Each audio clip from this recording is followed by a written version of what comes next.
තස්ස භගවතු අරහතෝ සම්මා සම්බුද්දස්ස නමෝ තස්ස භගවතු අරහතෝ සම්මා සම්බුද්දස්ස නමෝ තස්ස භගවතු අරහතෝ සම්මා සම්බුද්දස්ස උද්දේයත් ගාමිනී පඤ්ඤාය සමන්නාගතෝ අරියාය නිබ්බේධිකාය සම්මා දුක්ඛක්ඛය ගාමිනියාය. සදා පූජනීය වන්දනීය මහා සංඝරත්නයන් අවසරයි.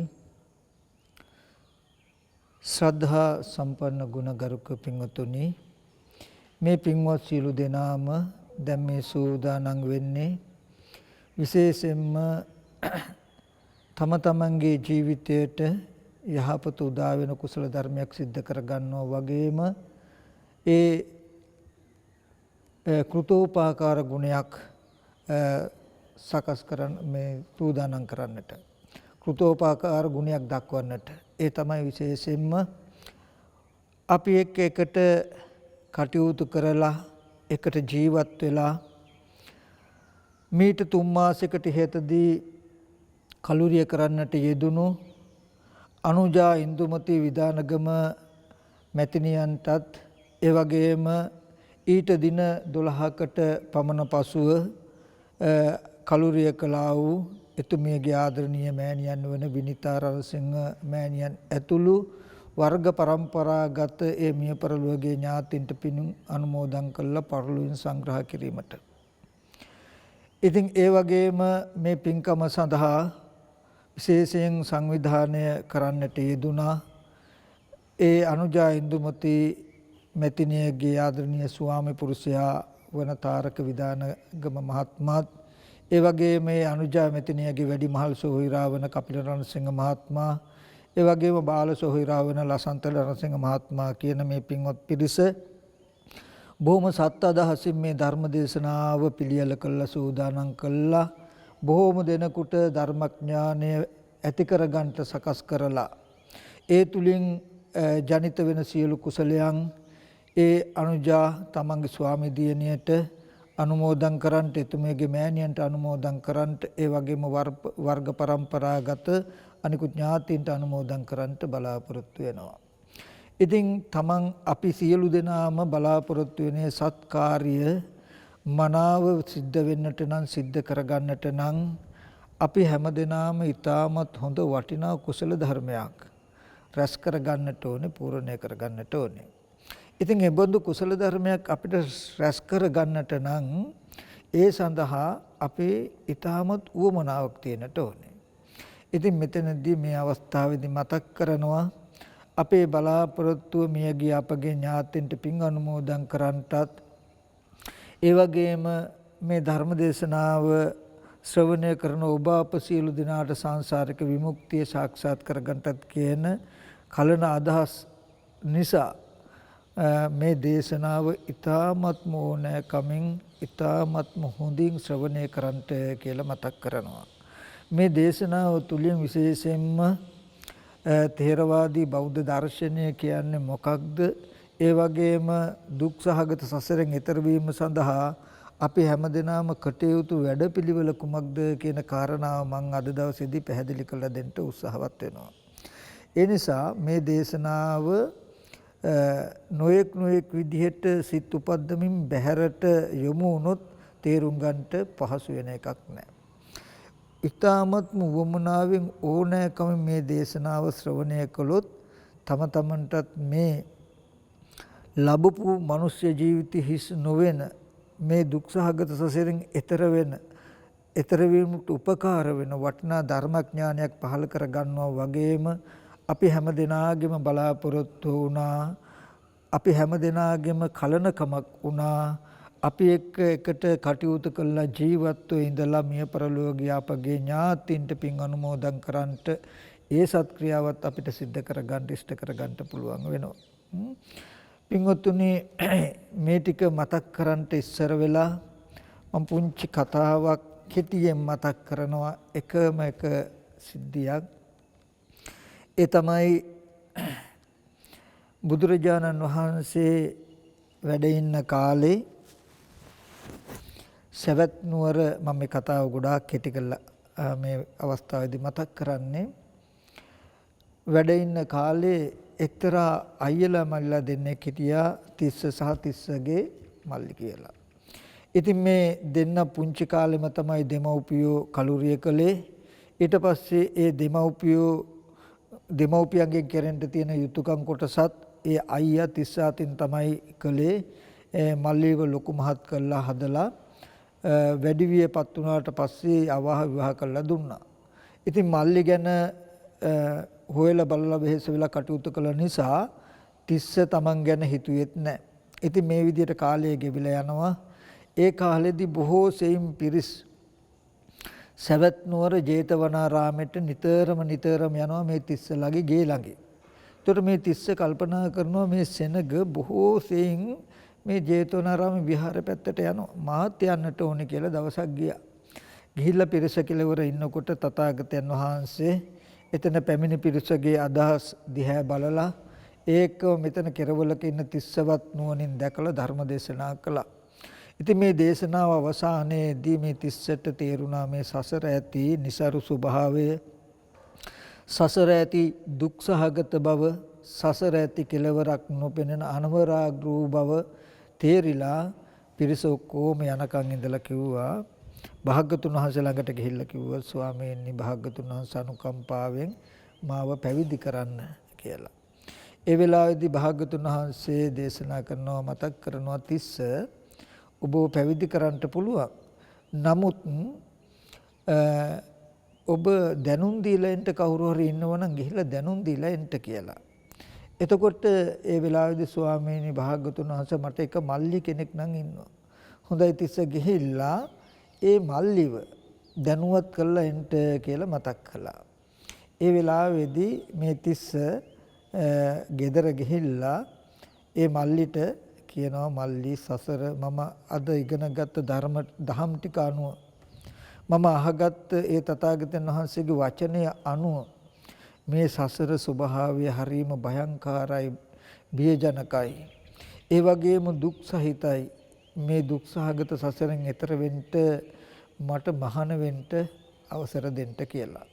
ඉතින් කොහොම හරි මේ අතර මල්ලි එපා කියනවා, මෙයා ඕනේ කියනවා. කොහොම හරි පෙරත්ත කළා මල්ලි අවසර දුන්නා.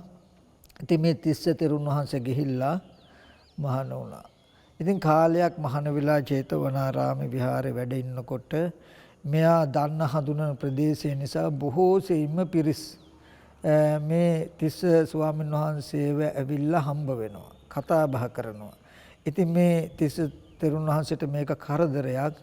ඊට පස්සේ තථාගතයන් වහන්සේට වන්දනා කළා, කමඨහනකුත් ඉල්ලගෙන කිසිම කෙනෙකුට නොකිය පාත්‍ර සිවුරු අරගෙන යොදුන් ගණනක් ඈත අප්‍රකට ගමකට ගියා. ගිහිල්ලා ඒ ගමේ කැලෑව ආශ්‍රිතව තියෙන ගල් ලෙනක් සුද්ධ පවිත්‍ර කරලා අරගෙන ඒකේ බණ භාවනා කරගෙන වාසය කරනවා පිණ්ඩපාතේ. ඉතින් මේ විදිහට ඉන්නකොට කාලයක් අර තිස්සගේ මල්ලි දැන් ඉව අවහ විවාහ වෙලා නින්නේ. ඒ මල්ලිගේ බිරිඳ කල්පනා කරනවා, අපිට නම් උනේ පුදුම ලාභයක්, අපිට නම් උනේ පුදුම යහපතක් තමයි.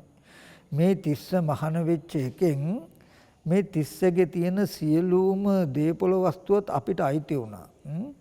ඉතින් බැරි වෙලාවත් මේ සිවුරේ කලකිරිලා ආවොත් ආපහු මේවා දෙන්න වෙනවා. ඒ හින්දා ආපහු එන්න බැරි වෙන්න මොකක් හරි ක්‍රමයක් කරන්න ඕනේ කියලා ඒ තමන්ගේ ස්වාමි පුරුෂයාට නැත්නම් තිස්ස තෙරුන් වහන්සේගේ මල්ලිටත් හොරෙන් මේ බිරිඳ මොකද කරන්නේ, හොරු කණ්ඩායමක් ගෙනල්ලා ඒ අයට අල්ලසක් දීලා කියනවා, නුඹලා අහවල් ගමේ මෙන්න මේ වගේ ගල් වෙනක ඉන්නවා හාමුදුරු නමක්.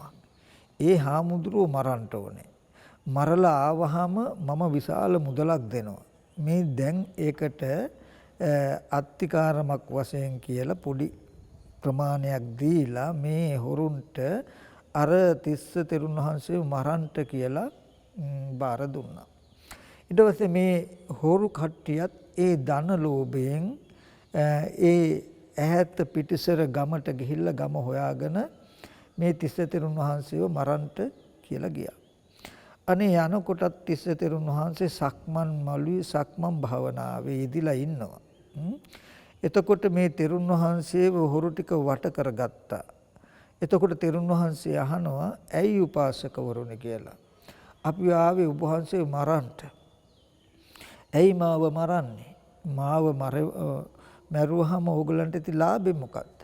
ඔබ වහන්සේව මරුවහම අපිට විශාල ධනයක් ලැබෙනවා. ඒ විශාල ධනයක් ලැබෙන හින්දායි අපි ඔබ වහන්සේව මරන්නට හදන්නේ. හොඳයි. මාව මරුවහම ධනයක් ලැබෙනවා නම් මාව මරන්නට මේ නිකන් කිසිම වටිනාකමක් නැති මේ ශරීරය වෙනුවෙන් කෙනෙකුට යමක් ලැබෙනවා නම් ඒක හොඳයි. ඒත් පින්වත මට එකම එක රැයක් විතරක් දෙන්න. අද දවස විතරක් මට ජීවිතය දෙන්න. හෙට ඇවිල්ලා ඔයගොල්ලෝ මාව මරන්න කියලා. එතකොට මේ හොරු කියනවා බලන්ට පැවිද්දෙක් වුණත් මේකගේ තියෙන කපටිකම, මේකගේ තියෙන සටකම. අද දවස විතරක් ජීවිතය දෙන්න හෙට ඇවිල්ලා මරන්න කියලා පැනලා යන්නයි මේ හදන්නේ. අපි එක්ක ඒ බොරු හරියන්නේ. එහෙම කොහොමද දැම්මම මරන්න ඕනේ මරනවා කියලා ලෑස්ති වෙනකොට ඇවැත්නි මම පැනලා නොයන බවට ඇපයක් වෙන්නම් කිව්වා. ඊට පස්සේ මේ කැලේ කවුද ඔබ වහන්සේට ඇප වෙන්න ඉන්නේ කිව්වා. ඊට පස්සේ තිස්ස තෙරුන් වහන්සේ සක්මනේ එහා කෙරෝලට ගියා. ගිහිල්ලා බිම ඉඳගෙන එතන තිබුණා විශාල කළු ගලක්. ඒ ගල දෑත ඔසවලා අරගෙන තමන්ගේ කකුල් දෙකේ කලවට ගහගෙන කලව දෙකේම ඇට බිඳගත්තා. ඇට බිඳගෙන ඇවැත්නි මම පැනලා නොයන බවට මේ ඇපේ ඇද්ද කියලා ඇහුවා. ඒ හොරු පවා අතිශය සංවේගයටපත් වුණා. අනේ මේ බඳු උත්මයෙක්ව නේද අපි මරන්නට හදන්නේ කියලා ඒ හොරු පවා සංවේගය ඇති කරගෙන වන්දනා කරලා ගියා. ඒ තිස්ස තෙරුන් වහන්සේ මොකද කරන්නේ? ඒ ඇතිවෙච්ච වේදනාව දරාගෙන ඒ වේදනාවම මෙනෙහි කළා භාවනා කළා. පහවදා වෙනකොට උතුම් වූ අරිහත්ත්වයටපත් වෙලා ඒ වගේම දුක් සහගත සසර ගමනත් නිමා කරගත්තා. මම මේ කතාවෙන් පොඩ්ඩක් මතක් කළේ පින්වතුනි ඒ කකුල් දෙකේට අර කළු ගලෙන් ගහලා කකුල කඩා ගන්නකොට ඒ තිස්ස තෙරුන් වහන්සේ දැනගෙන හිටියා සද්ධර්මය අවබෝධ කර නොගෙන මේ දුක්සහගත සසර හිටියොත් කකුල් කැඩෙන වාරවල් මෙන්න මෙච්චරයි කියලා කියන්න බෑ. මේ දුක්සහගත සසර ඉන්නකොට විඳින්න වෙන දුක පීඩාව මෙන්න මෙච්චරයි කියලා කියන්න බෑ කියන කාරණාව දැනගෙන හිටියා.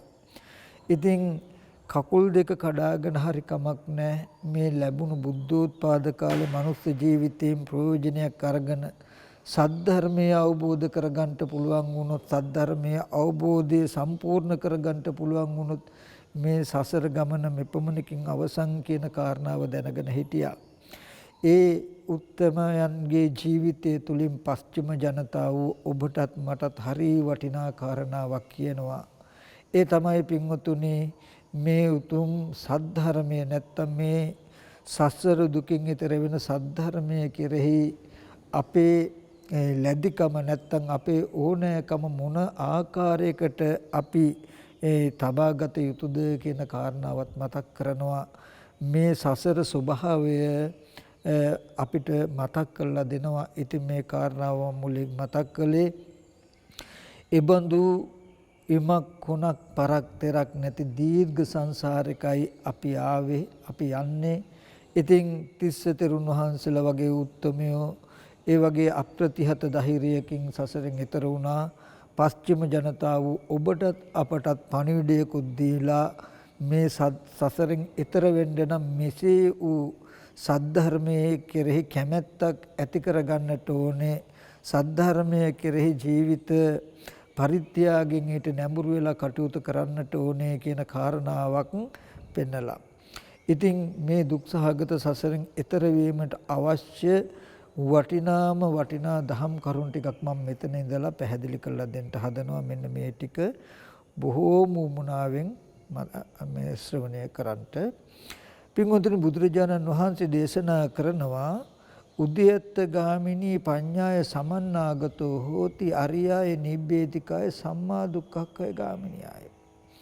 එතකොට මෙතෙන්දි පෙන්නනවා අරියාය ආර්ය වූ නැත්නම් උතුම් වූ නිබ්බේධිකාය සසර කලකිරීම පිණිස පවතින සම්මා දුක්ඛක්ඛය ගාමිනියයි මනාව දුක් ගෙවීමට යන උද්‍යත්ත ගාමිනී පඤ්ඤාය සමන්නාගතෝ හෝති ස්කන්ධයන්ගේ උදේවැය දෙක දන්නා නුවණින් යුක්ත වෙනවා කියලා යුක්ත වෙන්න කියලා. එතකොට මේ බලන්ට මේ ස්කන්ධයන්ගේ උදේවැය බලන නුවණට තියෙන නන් ටික අරියාය. ඒ කියන්නේ ආර්ය වූ උතුම් වූ තමන්ව ඊ타මත් උතුම් ස්වභාවයට පත් කරන නුවණ. ඒ වගේම නිබ්බේධිකාය මේ සසර කලකිරීම පිණිස දුකේ කලකිරීම පිණිස තමන්ව ඇති කරනවා.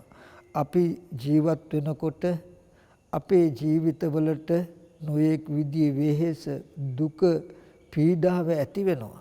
ඒ වගේම නොයෙක් විදිහේ ඒ දුක්ඛදායක වටපිටාව පරිසරය අපිට පේනවා. අපි සසර දුකයි කියලා කියනවා, ජීවිතයේ දුකයි කියලා කියනවා.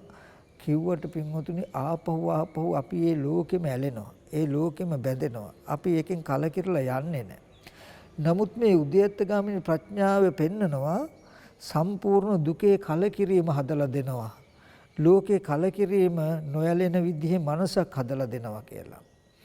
ඊගාවට මේ උද්‍යත්තගාමිනී ප්‍රඥාවේ සුවිශේෂී ලක්ෂණයක් තමයි මොකද්ද? සම්මා දුක්ඛක්ඛය ගාමිනිය මනාව දුක් ගෙවීමට පමුණවන. මනාව දුක් ගෙවීමට පමුණවන.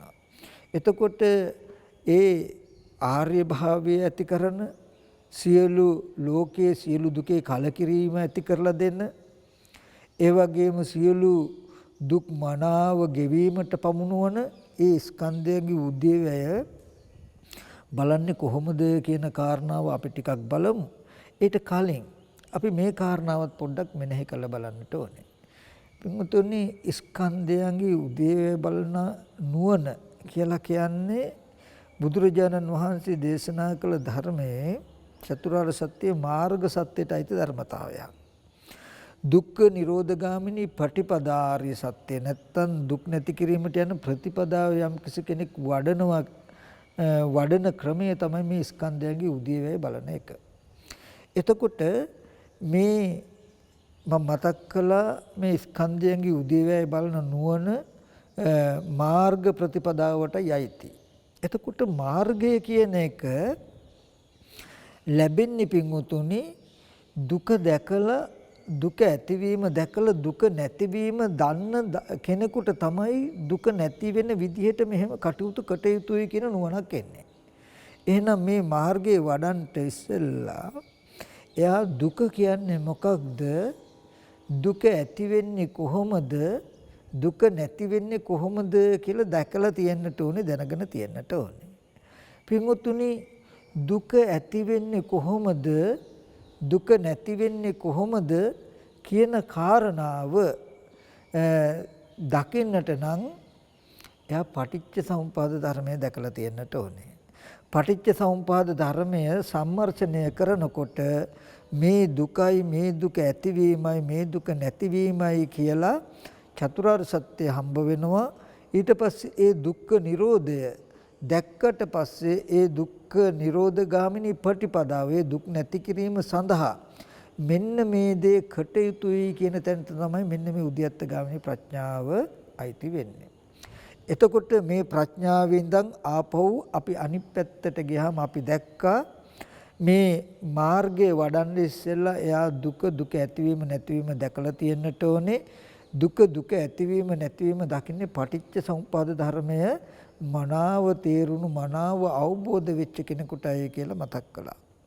මම කෙටියෙන් ඒ පිළිබඳව මතක් කරන ඕනම කෙනෙකුට මේ ටික තේරුම් ගන්න පුළුවන් බය නැතුවම ථේරවාදී බෞද්ධ දර්ශනය කියලා කියන්නේ මෙන්න මේකයි කියලා බුදුරජාණන් වහන්සේ දේශනා කළ දර්ශනය මෙන්න මේකයි කියලා ලෝකේ ඕනම කෙනෙකුට කියන්න බය වෙන්නත් එපා. එපමණකින්ම අපි දුකෙන් මිදෙනවා, ඒ වගේම අනිත් අයට දුකෙන් මිදීමේ ප්‍රතිපදාවක් පනවනවා. හරි. ඒක අපි කැටි කළා මෙන්න මේ විදිහට බලමු. මේ පටිච්ච සමුපාද ධර්මයේ සම්මර්ෂණය කළාම ඒකේ ප්‍රතිඵලය නැත්තම් ඒකේ අර්ථය චතුරාර්ය සත්‍ය අවබෝධ වෙන බවයි කියලා මම මතක් කළානේ. හරි. එතනදී අපි පටිච්ච සමුපාද ධර්මයේදී අපේ ජීවිතයෙන් පටන් ගනිමු. බුදුරජාණන් වහන්සේ දේශනා කරනවා මහණෙනි, පෙර අවිද්‍යා කර්ම නැමැති හේතුව නිසා, අවිද්‍යාව කර්ම කියන ටික හේතුවක්, බීජයක්. ඒ හේතුව නිසා හටගත්ත ඵලයක් තමයි විඥාන නාම රූප සලආයතන පස්ස වේදනා කියලා. හරි. ඒ වචන නොතේරෙනවා නම් ඒක වචන ටික අතරින්නකෝ. අපි මෙහෙම ගමුකෝ. පෙර අවිද්‍යා කර්ම කියන හේතු ටිකට ප්‍රතිඵලයක් හැටියට ඇහැ හැදිලා ඇහැට රූප පෙනෙනවා. කන හැදිලා කනට ශබ්ද ඇහෙනවා. නාසය හැදිලා නාසයට ගන්ධ දැනෙනවා. මේ වගේ ආධ්‍යාත්මික ආයතන ටික හැදිලා බාහිර රූප ශබ්ද ගන්ධ කියන අරමුණු ටික පෙනෙනවා කියන තැන හැදුනා. එතකොට අද අපි ජීවත් වෙනවා කියන්නේ රූප පෙනෙනවා, ශබ්ද ඇහෙනවා කියන ටිකනේ.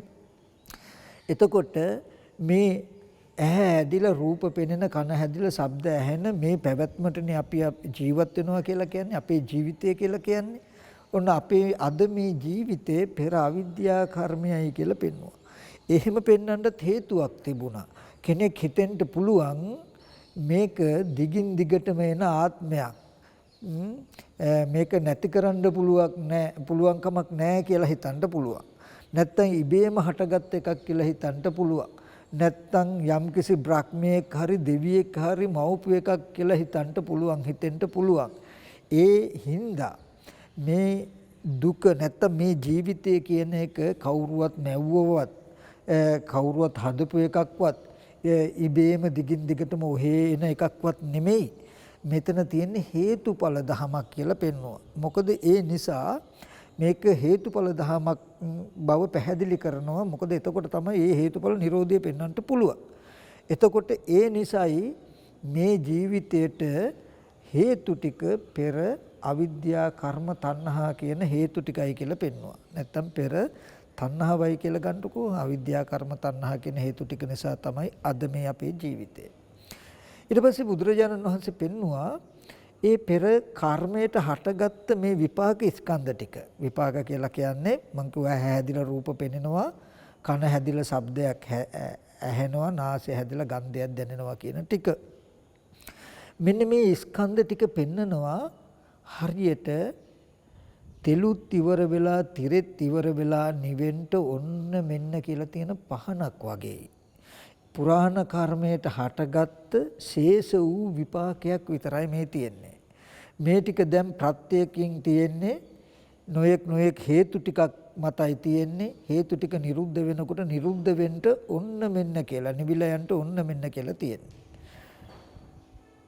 මේ පුරාණ කර්මයට හැදිලා රූප පෙනෙනවා, කන හැදිලා ශබ්ද ඇහෙනවා කියන ටික නිවෙන්න ඔන්න මෙන්න කියලා තියෙන පහනක් වගේ. එතකොට නිවෙන්න ඔන්න මෙන්න කියලා තියෙන පහනකට අලුතෙන් කෙනෙක් තෙලුයි තිරෙයි දැම්මොත්, අලුතෙන් කෙනෙක් තෙලුයි තිරෙයි දැම්මොත් පින්වතුනි ඒ හේතුයෙන් පහන නිවෙන්නේ නැහනේ. ඒ හේතුයෙන් පහන නිවෙන්නේ නැහැ. එතකොට ඒ හේතුයෙන් ඒ පහන තව දුරටත් දැල් වෙනවා. බොහෝ හොඳට දැල් වෙනවා. ඒ වගේ බුදුරජාණන් වහන්සේ පෙන්නවා ඒ පෙර අවිද්‍යා කර්මයට හටගත්ත මේ විපාක ස්කන්ධ ටිකට අද තණ්හා උපාදාන කියන කෙලෙසිය තියෙනවා කියලා කියන්නේ නිවෙන්න යන පහනකට තෙලුත් තිරෙත් අලුතෙන් දැම්මා වගේ. නිවෙන්න ඔන්න මෙන්න කියලා තියෙන පහනකට තෙලුත් තිරෙත් දැම්මම නිවෙන්නේ දැල් වෙනවා වගේ. ඒ විපාක ස්කන්ධ ටික නිවෙන්න ඔන්න මෙන්න කියලා තියෙන්නේ, නිරුද්ධ වෙන්න ඔන්න මෙන්න කියලා තියෙන්නේ. මේකට වර්තමානයේදී තණ්හා උපාදාන කියන කෙලෙස්ය එකතු වුණොත් නැත්තම් මේ ස්කන්ධ ටික, මේ පෙනෙන ඇහෙන ටික තණ්හා උපාදාන වශයෙන් දැඩිව ගත්තොත් මේ ටික නිවෙන්නේ නැහැ. ඒකේ ප්‍රතිඵලය තමයි දැල් වෙනවා කියලා කියන්නේ භවය හැදෙනවා කියන එක. ඒ කියන්නේ මම ඒක පැහැදිලි කරලා දෙන්නම්. ඒ පුරාණ කර්මයට පෙනෙන ඇහෙන ටික හැදුනට පස්සේ ඒ පෙනෙන ඇහෙන ටිකට අද තණ්හා උපාදාන වශයෙන් අපි මේ පෙනෙන ඇහෙන ටිකේ බැඳිලා පවතිනකොට ඒක අල්ලගෙන ජීවත් වෙනකොට ඒකේ ක්‍රියාකාරකම් පවත්වනකොට ඒකේ දෝෂය තමයි අර නිවෙන්න තියෙන පහනකට තෙලුත් ඉරි දැම්ම වගේ අහකට යනකොටම හටගත් දේ නිරුද්ධයි කියලා නිරුද්ධ වෙන බව පේන්නේ නැති වෙන බව පේන්නේ දකින්න දේවල් ඇතිකමටම ආපහු අහපු දේවල් ඇතිකමටම අපිට හම්බ වෙනවා. ඔන්න ඕකට කියනවා භවය කියලා. භවය කියන්නේ පින්වතුනි තව පැත්තෙන් ගත්තාම ලෝකෙට.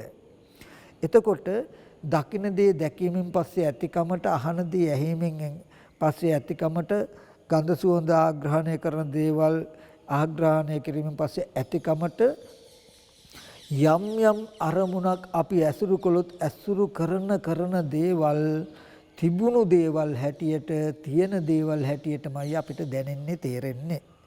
එතකොට අර පුරාණ කර්මයට හටගත්ත ඒ විපාක ටික නිවිලා ගියේ නැහැ, නැති වුණේ නැහැ, නිරුද්ධ වුණේ නැහැ. ඒ ඇතිකමට මේ විදිහට නැවත නැවතත් දැල් වෙන්නට පවතින්නට හේතුව තමයි මේ තණ්හා උපාදාන කියන කෙලෙසේ. තණ්හා උපාදාන කියන කෙලෙසේ විපාක ටිකට අද තිබුණොත් ඒකේ දෝෂය තමයි භවය කියන එක. භවය කියන්නේ දැකපු දේ දැක්කයන් පස්සේ අහකට ගියත් දැකපු දේ දැකපු කෙනා දැකපු තැන ආපහු තියෙනවා, ආපහු ගිහිල්ලා ඇසුරු කරන්න බලන්න පුළුවන් කියන නිමිති ටිකක් අපි ගාව හිටින එකට. බෞපච්චය ජාති මේ වගේ භවය හැදුනහම ලෝකෙ හැදුනහම ඉපදීම පෙනෙයි, ලෙඩවීම පෙනෙයි, මහලු බව පෙනෙයි, මරණය පෙනෙයි, අප්‍රියං හා එක්වීම, ප්‍රියංගෙන් එක්වීම, මේ සියලු දුක් රැසේ හට ගැනීමක්ම පෙනෙයි. දැන් මේ සියලු දුක කියන එකක් පවතින්නේ මෙලොව වේවා පරලොව වේවා පැවැත්මක් ගැන කතා කරන්නට වෙන්නේ මෙලොව වේවා පරලොව වේවා දුකට හිමිකාරයෙක් වෙලා තියෙන්නේ අද මේ ලෝකයක් තියෙන හින්දානේ, භවයක් තියෙන හින්දානේ. මේ භවය පින්වතුනි අපිට තියෙන්නේ, අපිට හැදිලා තියෙන්නේ, අපි හිතන්නේ දැකපු අහපු දේවල් ඇතිකමට හම්බ වෙන්නේ අපිට තියෙන හින්දායි කියලානේ. ඇතිකමට හම්බ වෙන්නේ තියෙන හින්දායි කියලා. නමුත් බුදුහාමුදුරු දේශනා කරන මහණෙනි, නිරෝධය කියලා එකක් තියෙනවා, නිවන කියලා එකක් තියෙනවා. ඒක නැත්තම් මේ ලෝකයේ දුකින් නිදහස් වෙන්නේ. ඒ නිරෝධය, ඒ ස්කන්ධ නිරෝධය, ඒ දුක්ඛ නිරෝධය නුඹලට පේන්නේ නැත්තේ නුඹලා ගාව තියෙන කෙලෙස් නිසා මිසක එහෙම නිවනක් නැති හින්දා නෙමෙයි කියලා. අපිට අද දවසේදී දකින අහන දේවල් හැම දෙයක්ම ඇතිකමට මේ ලෝකේ හැදිලා තියෙන එක ස්වභාවයක්නේ කියලා සමහර විට අපිට හිතෙන්න පුළුවන්. ඒ තියෙන හින්දායි ඒවා අපි බලන් අහන්න පුළුවන්. ඒ තියෙන හින්දායි අපිට ඒව නැවත නැවත ඇසුරු කරන්නත් පුළුවන් කියලා හිතෙන්න පුළුවන්. නෑ පින්වතුනි, බුදුහාමුදුරු දේශනා කරන්නේ ඇහැ හැදිලා රූපයක් පෙනෙනවා, කන හැදිලා ශබ්දයක් ඇහෙනවා කියන ටික පුරාණ කර්මයට හටගත්ත එකක්. ඒ පෙනුණු ඇහැට පෙනුණු රූපයටත් හිතින්න පුළුවන් කමක් නැහැ. තියෙන්නේ නැහැ. යංකින්චි සමුදය ධම්මං සම්බන්ත නිරෝධ ධම්මං. යමක් හේතුන් ප්‍රත්‍යයෙන් හටගතන සියල්ල හේතු නිරුද්ධ වෙනකොට නිරුද්ධ වෙන්න ඕනේ. නිරුද්ධ වෙනවා. ඒ කෙලෙස් රජස් නැති, කෙලෙස් මල නැති දහම් ඇහැ උඹලට පෙනෙන්නේ නැහැ. ඒක තේරෙන්නේ නැහැ. ඒ වෙන මොකුත් නිසා නෙමෙයි, තණ්හා උපාදාන කියන විස දෝෂය නිසා. අද වර්තමාන පුරාණ කර්මෙන් හටගත්තු විපාක ටිකට තණ්හා උපාදාන කියන මේ විස දෝෂේ, මේ තණ්හා උපාදාන කියන කෙලෙසේ ප්‍රතිඵලය හැටියට මොකද්ද? භවය නැත්තම් දකින අහන හැම දෙයක්ම ඇතිකමට එකතු වෙලා, ඇතිකමට සකස් වෙලා ලෝකයක් අපිට හැදිලා තියෙනවා. බෞපච්චය ජාති ජරා මරණ, නැත්තම් ලෝකයේ තියෙනකොට ඉපදීම පෙනෙයි, ලෙඩවීම පෙනෙයි, මහලු බව මරණය සියලු දුක පෙනෙයි. ඔන්න පටිච්ච සමුප්පාද ධර්මයේ කතා කරනකොට හම්බ වුණා පෙර අවිද්‍යා කර්මයට විපාක ටිකක් හැදුනා. විපාක ටික නිවිලා යන්න ඔන්න මෙන්න තියෙන පහන් දැල්ලක් වගේ ඒ පහනට අලුතෙන් තෙලුත් ඉර දැම්මම නැවත දැල් වෙනවා වගේ තණ්හා උපාදාන කියන කෙලෙසෙන් ආලිප්ත වුණාම ඇතිකමට ඒ දුක නිවිලා ගියේ නෑ. ඒ ඇහැ, ඒ බලපු රූප, ඒ කන, ඒ අහපු ශබ්ද ඔක්කොම ඇතිකමටම අර දුක් වේ ස්කන්ධ ටික දැල්විලා ඇතිකමම හැදිලා ලෝකේ හැදිලා සියලු දුකට හිමිකාරයෙක් වුණා කියලා පෙන්වනවා. ඔන්න එතකොට එතන තියෙනවා පටිච්චසමුපාදේ බලනකොට අද තණ්හා උපාදාන කියන කෙලෙස් ටික නිසා මේ දුක ඇතිකමට භවයේ හදාගෙන දුක් විඳිනකම හදනවා කියලා පෙන්නපු තැන දුකයි දුක්ඛ සමුදයයි දෙක. ඒ කියන්නේ තණ්හා උපාදාන කියපු ටික භව කියපු ටික හේතුව දුක්ඛ සමුදය, ජාති ජරා මරණ කියපු ටික දුක. එතකොට මෙන්න මේ දුකයි දුක්ඛ සමුදය දෙක හම්බුණා පටිච්ච සමුපාද සිද්ධියේදී. එතෙන්දී මට පොඩි කාරණාවක් මතක් කරලා දෙන්නට ඕනේ. මෙන්න මේ කතා කරන ටික හරි සියුම් සිද්ධියක්. අද මේ තණ්හා උපාදාන කියන විස දෝෂය නැත්තම් මේ පෙනෙන ඇහෙන දේ තුල ලෝකේ තුල තණ්හා උපාදාන වශයෙන් ඉන්න එපා කියලා කියන්නේ. ගොඩාක් ඈතක මරණයෙන් පස්සේ නෙමෙයි මේ ජීවිතේ මේ දැන් දුක්ඛ නිරෝධේ, සලායතන නිරෝධේ, ලෝක නිරෝධේ සාක්ෂාත් වෙලා පහනක් නිවිලා යනවා වගේ අදම නිවෙන්න පුළුවන්. මේ දුක නැති වුණොත් දුක තිබ්බොත් ඒ අද අපේ දුකේ නිවීම ලැබෙන්නේ නැහැ. අර මම මුලින් මතක් කළා මෙන්න මේ සිද්ධිය හොඳට බලන්න. අපි කවුරුවත් දන්නේ අපි ගාව තියෙන තණ්හා උපාදාන කියන කෙලෙසයක ඇති විස දෝෂයයි දකින අහන හැම දෙයක්ම ඇතිකමට ඉතුරු කරලා දුක අපිට ගෙනත් දෙන්නේ කියලා. පුංචි කාලේ ඉඳලා ඉස්කෝලේ ගිය කාලේ ඉඳලා සෙල්ලම් කරපු කාලේ ඉඳලා දැකපු අහපු දේවල් අපේ මනසේ දැකපු තැන් දැකපු අය දැකපු දේවල් වල නිමිති ඇතිකමට රැඳිලා මුළු ලෝකයක්ම ගොඩ නැගිලා ඔය මත තමයි අපිට දුක් විඳින්න තියෙන ප්‍රිය අයගෙන් වෙන්වීමේ දුක, අප්‍රියයන් හා එක්වීමේ දුක, හිතන බලාපොරොත්තු වෙන දේ නොලැබීමේ දුක කියන සියලුම දුක ලැබුණේ මේ වගේ එකතු වෙච්ච ලෝකෙක. නමුත් මේක එකතු වෙච්ච එකක් හැටියට අපි දන්නේ. අපි හිතාගෙන ඉන්නේ අපි උප්පත්ති වශයෙන් ආපු භූමියේ හැටි තමයි මේ කියලා. එහෙම තැනකයි අපි ඉන්නේ කියලා. මම ඒකයි මතක් කළේ. ඒ බඳු ලෝකයට බුදුරජාණන් වහන්සේ පෙන්වන මහන්නේ නිවන කියලා දෙයක් තියෙනවා. මේ ආයතන නිරෝධය කියලා එකක් තියෙනවා. ලෝක නිරෝධය කියලා එකක් තියෙනවා. නැතුව නෙමෙයි. නුඹලට ඒක නොපෙනෙන්නේ මේ තණ්හා උපාදාන කියන කෙලෙස් නිසා මිසක එහෙම එකක් නැතුව හින්දා නෙමෙයි කියලා. මම මෙන්න මේ පොඩි උපමාව පින්වතුන්ට මතක් කරන්න. මේ උපමානුසාරයෙන් නුවණැති පුද්ගලයා උපමේය වටහා ගන්නවා. අපි ඕනම කෙනෙක් කණ්ණාඩියකට එබෙනකොටම කණ්ණාඩියේ ඡායාවක් හටගෙන අහකට යනකොටම කණ්ණාඩියේ ඡායාව ඉතුරු නැතුව නැති වෙනවා කියන ධර්මතාවයක් තියෙනවද නැද්ද කියන එක බලන්න. අපි ඒක දැක්කා වේවා නොදැක්කා වේවා කණ්ණාඩියට වැටෙන හැම ඡායාවක්ම ඉතුරු නැතුව නැති වෙනවා කියන ධර්මතාවයක් තියෙනවා. එහෙම ධර්ම ධාතුවක් තියෙනවා. එහෙම හටගත් දේ නිරුද්ධ වෙනවා කියන ස්වභාවයක් තියෙනව නේද? හරි. අපි ඒක හොඳටම දන්නවා. ඒ කණ්ණාඩියට වැටෙන ඡායාවල් පෙර නොතිබීම වැටෙනවා, ඉතුරු නැතුව නැති වෙනවා. මොන විදිහටවත් ඒක රැඳෙන්නේ නැහැ, රැඳිය හැකි බවකුත් නැහැ.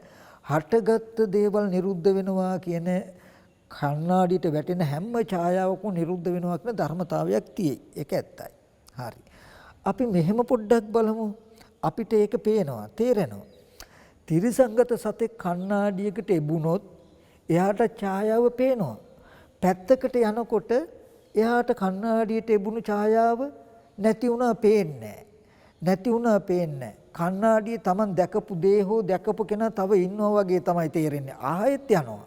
ආයෙත් ඒකට බුරනවා, පහුරු ගන්නවා, ඇත්ත කරගෙන ඉන්නවා. අහකට යනකොට ආපහු ඉන්නවා වගේ. අපි දැක්කා කෙනෙක් දැක්කත් නොදැක්කත් කණ්ණාඩියේ ස්වභාවය තමයි වැටෙන හැම ඡායාවක්ම නැති වෙන එක. එතකොට තිරිසංගත සතෙක් එබුණත් අපි එබුණත් ඒකට වැටෙන ඡායාව අහකට යනකොට නැති වෙන ධර්මතාවයක් තියෙනවා පින්වතුනි. එතකොට තිරිසංගත සතාට ඒක පෙනෙන්නේ නැත්තේ එයාගේ මානසික ඇති දෝෂයක් හින්දා මිසක එහෙම නැති නොවන ධර්මතාවයක් නැති හින්දා නෙමෙයි. හටගත්ත දේ නැති වෙනවා කියන ධර්මතාවයක් එතන තිබුණත් එයාට එතන ඒ අරමුණේ ඒක ඇත්ත කරගෙන ජීවත් වෙන නිසා ඒ අරමුණේ තණ්හා උපාදාන වශයෙන් පවතින නිසා හටගත්ත දේ නිරුද්ධ වෙනවා කියන එක පේන්නේ. ඒ පේන්නේ නැත්te එයාගේ මනසේ දෝෂ නිසායි. ඒ වගේ බුදුරජාණන් වහන්සේ දේශනා කරනවා පුරාණ කර්මයට හටගත්ත මේ විපාක ස්කන්ධ ටිකේ එතන හටගෙන නිරුද්ධ වෙනවා කියලා නිරෝධයක් තියෙනවා. ස්කන්ධයන්ගේ නිවීමක් තියෙනවා. මහණනි ඒ නිවීම තිබුණොත් භවයේ ලෝකේ කියලා එකක් හැදෙන්නේ නැහැ. ජරා මරණ දුක නැහැ. යංකින්ච සමුදය ධම්මං සම්බන්ත නිරෝධ ධම්මයි. හේතු ප්‍රත්‍යයෙන් හටගත්ත හැම දෙයක්ම හේතු නිරුද්ධ වෙනවා කියන ධර්මතාවයක් තියෙනවා පින්වතුනි. නිවනක් තියෙනවා, නිරෝධයක් තියෙනවා. ඒක අද අපිට පේන්නේ නැත්තේ බුදුහාමුදුරුවෝ පෙන්නනවා අර අපි කණ්ණාඩිය පෙන්නපු උපමාව වගේ අපේ මනසේ තියෙන විස දෝෂය නිසායි මේ හටගත්ත දේ නැති වෙනවා කියලා පේන්නේ නැතුව දැකපුවාපු දේවල් ඇතිකමට පෙනෙන්නේ. ඇතිකමට රැස් වෙලා තියෙන කියන එක පෙන්නනවා. මම මේ මතක් කළේ ඒ නිසා මේ අපි නිකං දුක් විඳින්නේ පින්වත්තුනි ලෝකයක් හදාගෙන දෙමව්පියෝ සහෝදරයෝ ඥාතීන් හිතේසින් වෙන්වීම නිසා එතකොට ඒ යුතුයකම් කරන්න බැරි වෙච්ච නිසා එයාට අපි අතින් වෙච්ච අඩුපාඩු නිසා වැරදි නිසා කියලා අපි දුක හදාගෙන දුක් විඳිනවා. ඉතින් මේ දුකට හේතුව තණ්හාවයි උපාදානයයි කියලා කියන්නේ ඔය හින්දායි. මේ තණ්හා උපාදානය කියන කෙලෙස්ය තියෙන හින්දායි දකින අහන දේවල් ඇතිකමට හැදිලා ලෝකයක් හැදිලා අපිට දුක් විඳින්න ශේත්‍රයක් හැදිලා තියෙනවා. ඔන්න දුකයි දුක්ඛ සමුදය දෙක පෙන්වනවා. ඊට පස්සේ බුදුරජාණන් වහන්සේ පෙන්වුවා නිවෙන්ට යන පහනකට අලුතෙන් කෙනෙක් තෙලුයි තිරේ දැම්මේ නැත්තම් ඒ පහන නිවිලා යනවා වගේ. පුරාණ කර්මයට ඇහැ හැදිලා රූප පෙනෙනවා, කන හැදිලා ශබ්ද ඇහෙනවා. අද තණ්හා උපාදාන වශයෙන් මේ ටික ඇසුරු නොකොළොත් ඇහෙන් වෙන් වෙලා වාසය කරන්න පුළුවන් නම්, රූපෙන් වෙන් වෙලා වාසය කරන්න පුළුවන් නම්, කන ශබ්දයේ කියන ටික ඇසුරු කරගෙන ජීවත් නොවුනොත්, උපාදාන වශයෙන් නොගත්තොත් එතකොට මොකද වෙන්නේ? අර තෙලුයි තිරේ දැම්මේ නෑ වගේ තණ්හා උපාදාන නැති වුණොත් මොකද වෙන්නේ? භව නිරෝධෝ, භවය නිරුද්ධ වෙනවා. භව නිරෝධෝ. භවය කියලා කියන්නේ දැකපු දේ දැකීමෙන් පස්සේ, අහපු දේ ඇහිීමෙන් පස්සේ ඉතුරු වෙන්නේ නැහැ. ඉතුරු වෙන්නේ යං කිංචි සමුදය ධම්මං සම්බන්තං නිරෝධ ධම්මං. යමක් හේතු ප්‍රත්‍යයෙන් හටගත්තන සියල්ල හේතු නිරුද්ධ වෙනකොට නිරුද්ධ වෙනවා. යමක් අපි දැක්කනම් අහකට යනකොට දැකපු ඇහැ, දැකපු රූපය, දැකපු චක්කු විඤ්ඤාණ, චක්කු සම්පස්යෙන් උපන්න යම් සුව හෝ දුක් හෝ නොදුක් නොසුව වේදිතයක් වෙනනම් හේද නිරුද්ධයි කියන එක පේනවා. නිවනටම හිත බැසගෙන පවතිනවා. අනේ අහවල් කෙනා ඉන්නෝනේ හොයන්න යන්න ඕනේ කියලා එකතු වෙන්නේ. අද එතකොට මේ පුරාණ කර්මයට හටගත්තු විපාක ස්කන්ධ ටිකේ ස්වභාවය තමයි හටගත්ත දේ නිරුද්ධ වෙනවා කියන ස්වභාවයෙන් යුක්ත ධර්මතාවයක්. අපි දැක්කත් නැතත් අද තණ්හා උපාදාන කියන කෙලෙසය ඇහැ උපාදාන වශයෙන් නොගත්තොත්, රූපේ උපාදාන වශයෙන් නොගත්තොත්, කන උපාදාන වශයෙන් නොගත්තොත්, ශබ්දේ උපාදාන වශයෙන් නොගත්තොත් ඒ අනුපාදා භවයේ කෘත්‍ය අර්ථය තමයි භව නිරෝධය. භව කියලා කිව්වේ දකින අහන දැනෙන දේවල් ඇතිකමට එකතු වෙන්නේ ඇතිකමට එකතු වෙන්නේ යම් තැනකට ගිහිල්ලා ආවොත් අපි අහවල් තැන ඉඳගෙන ආවේ අහවල් තැනට යනවය කියලා දෙකලවරක් නැහැ. යන්නේ නැතන් නැහැ. එතකොට අඩිසටහන් හිටින්නේ නැහැ. පාසටහන් නැහැ. රහතන් වහන්සේලාගේ ආගිය පාසටහන් නැහැ පින්වතුනි. එතකොට ඒ භවය නැති වුණොත්, දකින අහන දේවල් ඉතුරු නොවුනොත් අපි දුක් වෙන්නේ කොහොමද? තමන්වවත් ඉතුරු වෙන්නේ නැත්තම්. මෙහෙම කළා තමන් දිහා බලන්න ඊගාව මොහොතේ ඒ දැකපු රූපයක්, දැකපු ඇහත් ඉතුරු නැතුවම නිරුද්ධයි කියන එක පේනවා නම් තමන්වවත් පනව ගන්න නිමිත්තක් ඉතුරු වෙන්නේ නැහැ. මේ මමයි කියලාවත් පනව ගන්න නිමිත්තක් ඉතුරු වෙන්නේ නැහැ. මේ වගේ ස්පර්ශ ආයතන 12 ධාතු 18 ආයතන 12 සම්පූර්ණ නිරෝධය සාක්ෂාත් වෙනවා. භවය කියලා කිව්වේ පංච උපාදාන ස්කන්ධයේ ආයතන 12 ධාතු 18 පැවැත්ම. භව නිරෝධය කියලා කියන්නේ පංච උපාදාන ස්කන්ධයේ ආයතන 12 ධාතු 18 නිරෝධය. ඒවා පංච උපාදානස්කන්ධය ආයතන ධාතු කියන්නේ මොකක්ද කියලා එකෙන් එක විස්තර කරලා දෙන්න මේක කාල වේලාව නෙමෙයි. මගේ ප්‍රධාන මාතෘකාවට මම තාම ආවෙත් නැහැ. එතකොට නමුත් මේ ටික අවශ්‍යයි අපිට බෞද්ධය හැටියට. එතකොට අදාදම දුකේ නිවීමක් සාක්ෂාත් කරගන්න කෙනෙක් දැනගෙන ඉන්නට ඕනේ ටිකක් මේ ටික නිසා මම මේ ටික මතක් කරන්නේ.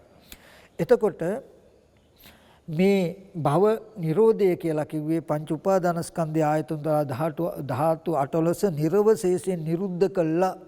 කය කෙලවර කොට දිවි කෙලවර කොට ඇති තැනකින් වාසය කරනවා. සෝපදිශේෂ නිබ්බාන කියලා කියනවා. රහතන් වහන්සේ කියලා කියනවා.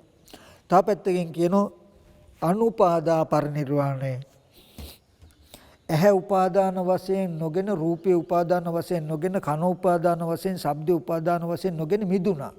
මොකද උපාදාන වශයෙන් ඉන්නකොට භවය හැදලා ජරා මරණ දුක එනවා කියලා දැකපු නිසා උපාදාන වශයෙන් ඇහැ රූප කන ශබ්ද උපාදාන වශයෙන් නොගත්තොත්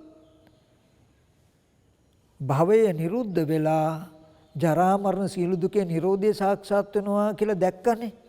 ඒ හින්දා රහතන් වහන්සේ කියන්නේ අනුපාදා බවට උත්සාහවත් වෙලා අනුපාදා ස්පර්ශ ආයතන හයි උපාදාන වශයෙන් නොගන්න තැනට මනස ගත්ත කෙනා.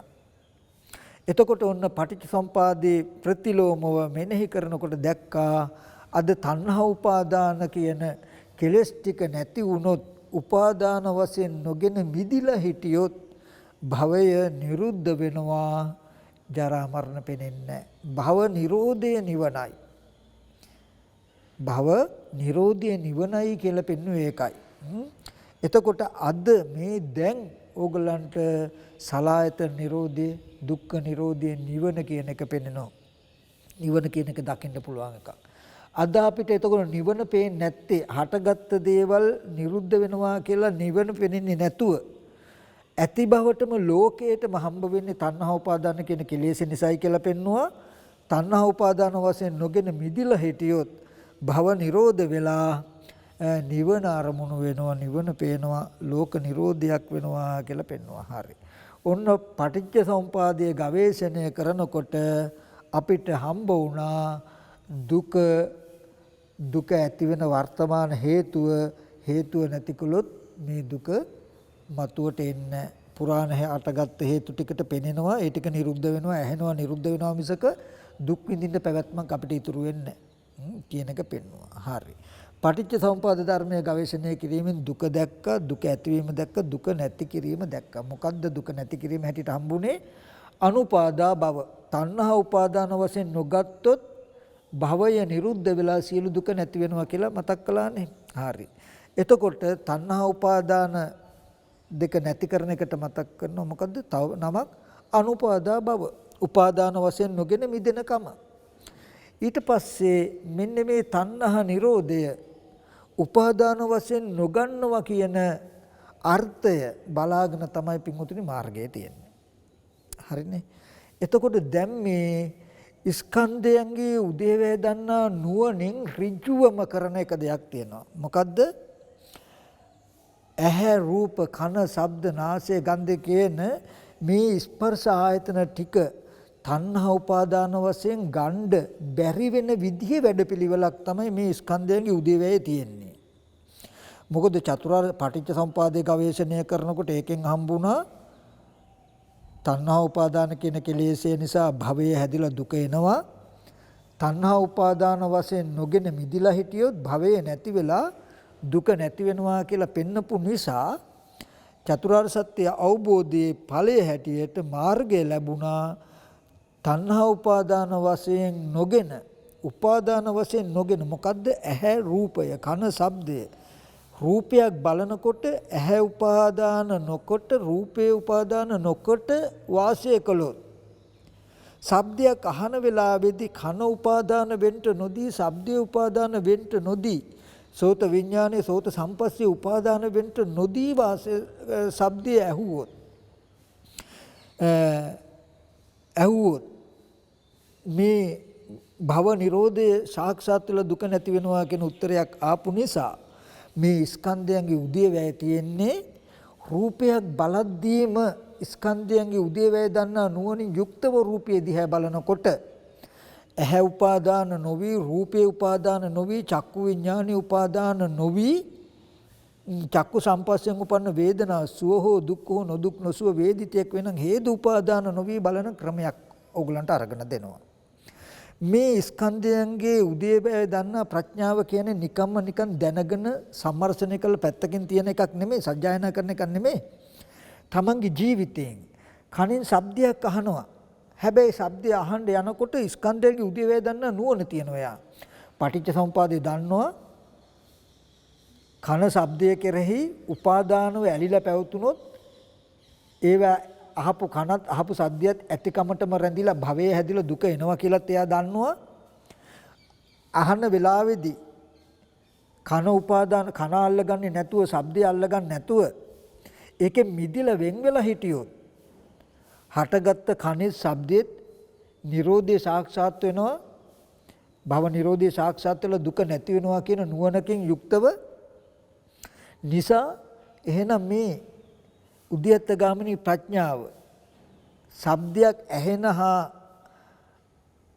ඇහෙන ශබ්දේ නැති වෙන හැටි දකින නුවණකින් වාසය කරනවා. මෙන්න මේ විදිහට වාසය කරනකොට කිසිදු වෙහසක් නැතුව මොන්නම විදිහකටවත් වෙහසක් නැතුව දුක පිරිසිඳ දකිනවා. තණ්හාව කිනුට අපි මෙහෙම හිතමු. තමන්ට ගෙවල් දොරවල් යාන වාහන ඉඩකඩ මිල මුදල් දුවා දරුවෝ තමන්ගේ හිතෙන් තමන්ට මොන විදිහකටවත් අයින් කරලා වෙන් වෙලා ඉන්නම බැරි දෙමව්පියෝ සහෝදරයෝ දුවා දරුවෝ කියන ඥාති සම්බන්ධතා ඇති තියෙනවා. ඔගොල්ලෝ දන්නවා මේවා සංයෝජනයක්, මේවා බැඳීමක් කියලා දන්නවා. මේවා අයින් නොකොට නිවන් දකින්න බෑ කියලා දන්නවා. නමුත් මේක අයින් කරගන්න තමන්ට බෑ. බැරි වෙලා මේවා අයින් කරන්න එහෙම ගියොත් නිවන් දකින්න හින්දා මම මේව දාලා යන්න ඕනේ, මහාන වෙන්න ඕනේ, පැත්තකට යන්න ඕනේ, ළමයි ගෙදරින් එලවන්න ඕනේ කියලා කිව්වොත් ඒක ගිය කාරණාව කරගන්න බෑ. ඊට වඩා තමන්ගෙන් අයින් වෙච්ච දරුවා ගැන, දෙමව්පියෝ ගැන කායික මානසික තිබුණටත් වඩා පීඩාවකටපත් වෙලා තියෙන තැනුත් පාතට වැටෙනවා මිසක ධම්ම මාර්ගයේ ඉහළට යන්න පුළුවන් කමක් ලැබෙන්නේ නැහැ. ඒ නිසා මේ පින්වතුන් මෙන්න මේ කාරණා ටික හොඳට බලන්නට ඕනේ. එතකොට අපිට හිතෙන්නේ ඒව අයින් කරන්නත් බෑ, අපිට නිවන් දකින්නත් බෑ කියලානේ. නමුත් පින්වතුනි මෙතනදී සුවිශේෂීකමක් තියෙනවා. මෙන්න මේ කාරණාව හොඳට බලන්ට බුදුහාමුදුරුවෝ කියන්නේ මේ ලෝකේ ඉන්න දක්ෂම ශල්‍ය වෛද්‍යවරයා කියනවා. යම් කිසි කෙනෙකුගේ ශරීරයේ පසා කරගෙන යන්න උලක් ඇනිලා තිබුණොත් අපි කිමු සිහි නැති කරනවා වගේ තාක්ෂණයකුත් නැත්තම් යම් වෛද්‍යවරයෙක් මේ හුල තමන්ගේ ඒ ශරීරයේ ඇනිලා තියෙන උල අයින් කරන්න මේ උල පාදද්දිත් රිදෙනවා. මේ උල හොයද්දිත් රිදෙනවා. ඒක අදින්න මතු කරද්ද පාදද්දිත් රිදෙනවා. ඒ උල අදිද්දිත් රිදෙනවනේ. ඒ වගේ තමයි මේ සත්වයන්ගේ ජීවිත පසා කරගෙන යන්න විදිලා තියෙන හුලක් තමයි පින්වත්තුනි මේ තෘෂ්ණා නැමැති හුල. ඒ තෘෂ්ණා නැමැති හුල සිහි නැති කරන්නේ නැහැ, හොඳින් ඉන්නවා. එක දස්සමකවත් වේදනාවක්, රිදුමක්, කැක්කුමක් ඇති නොවන විදිහට අපේ ජීවිතෙන් ඒ හුල ඇදලා දානවා. ඒකයි මේ ලෝකේ ඉන්න ශල්‍ය වෛද්‍යවරුන් අතර තථාගතයන් වහන්සේ හා සමාන ශල්‍ය වෛද්‍යවරයෙක් තව නැහැ. ඒ හින්දා ඕගොල්ලන්ගේ ජීවිතේ පසාරු කරගෙන යන්න ඇනිලා තියෙන මේ තෘෂ්ණා නැමැති හුල මේ කිනිස් නැත්තම් මේ උල ඕගොල්ලන්ට කිසිම වෙහෙසක්, දුකක්, රිදුමක් නැතුව ඉබේම අයින් කරලා දානවා. ඒ සියලු සංයෝජන අනිත් අයට රිදුමක් නැතුවත් ඕගොල්ලන්ට රිදුමක් නැතුවත්. එතකොට ඒ තරම් වටිනා ධර්මතාවයක් තමයි මේ ස්කන්ධයන්ගේ උදේවැය දන්න නුවණ. මේ නුවණට කොච්චර සුවිශේෂී තැනක් දීලා තියෙනවද කියන එක බලමු අපි. මතක් කළා සසර කලකිරීම ඇති කළා දෙනවා. ඒ වගේම මනාව දුක් ගෙවලා දෙනවා. ආර්ය භාවයට පත් කරනවා කියලා විශේෂ තමන්ව ගුණ ස්වභාවයකට පත් කරන ගුණාත්මක ගති ටිකක් මේ නුවණ තියෙනවා. ඒ විතරක් නෙමෙයි. යෝචේ වස්ස සතන් ජීවේ අපස්සං උදේව්‍යං ඒකහං ජීවිතං සෙය්‍යෝ පස්සතෝ උදේව්‍ය. මේ ස්කන්ධයන්ගේ ඇතිවීම නැතිවීම නොදෙන අවුරුදු 100ක් ජීවත් වුණත් ජීවිතයක් එක දවසක් ජීවත් වුණත් ඒ ජීවිතේ වටිනවා කියන තැනකින් බුදුහාමුදුරුවෝ පෙන්නනවා. ඒකට බලන්න මේ ස්කන්ධයන්ගේ උදේවැය දන්නා නුවණට මොන තරම් තැනක් මේ ශාසනය දීලා තියෙනවද කියන එක. එතකොට ඒ නිසා මට මතක් කරන්න කරුණු ගොඩාක් තිබුණත් මම කෙටි කරලා මේ මතක් කරන්නේ උදේවැය දන්නා නුවණ අපි ගාව ඇති කරගන්න ආකාරය අපි ටිකක් බලමු. දැන් ආපු ක්‍රමය අපි මතක තියගන්නට ඕනේ. දුක දැක්කා, දුක ඇති වෙච්ච හේතුව දැක්කා, ඒ හේතුව නැති කළා උපාදාන වශයෙන් නොගෙන හිටියොත් තමයි නිවන සාක්ෂාත් වෙන්නේ කිව්වහම මේ මාර්ගයේ තියෙන උපාදාන වශයෙන් නොගන්නාකම ඕගොල්ලෝ තුල ඇති කරන්නයි කියන එක මතක තියෙන්නට ඕනේ. ඒ දුක දැක්කේ, දුක ඇතිවීම දැක්කේ, දුක නැතිවීම දැක්කේ පටිච්චසමුපාදය හරහායි.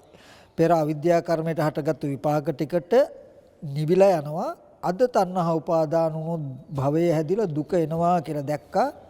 අද තණ්හා උපාදාන වශයෙන් නොගෙන මිදිලා හිටියොත් භවයේ නැතිලා දුක නැති වෙනවා කියලා දැක්කා.